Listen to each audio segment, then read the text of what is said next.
I'm Adrian Ghobrial. A trucker convoy is headed for Toronto, and the city is bracing for what might come along with it.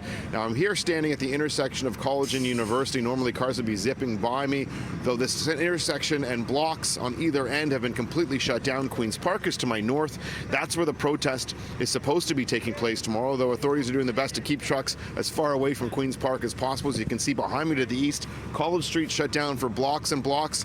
To the south, this is University Avenue. You can see TTC buses have been brought off. They've completely closed off traffic, and one of the main reasons why is this is Hospital Road. They want to ensure that patients can get to their appointments throughout the weekend. This is all part of the security measures already in place.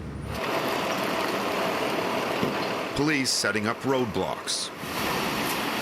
Cars being towed from side streets, all part of the proactive measures rolling out tonight ahead of the planned protest. We protect the public, we protect our emergency services, we protect our hospitals.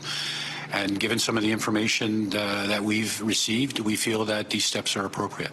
Scenes like this in Ottawa, resulting in University Avenue being completely shut down and fortified. The message coming from Toronto's top cop: protest if you want, but your trucks won't be getting near Queen's Park or Hospital Road. Their intention is to demonstrate, and they can travel by foot or public transit to Queen's Park, and they can demonstrate in person. But vehicles will not be congregating around Queen's Park. Toronto Police have already closed University Avenue between College and Queen, and College is closed from University to Yonge.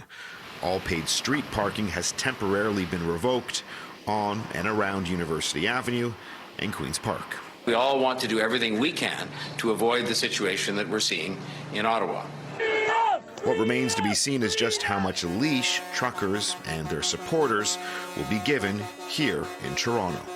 It's very important that the police are seen as being impartial and even-handed rather than advancing particular agendas. Disaster management professor Eric Kennedy believes there's a stark contrast between the way the protesters in Ottawa have been handled by authorities compared to other groups. For Canadians who have watched how different police forces have engaged with, for instance, homeless communities, Indigenous protesters, or environmental protesters over the past few years, I think the unevenness or perceived unevenness has been very striking.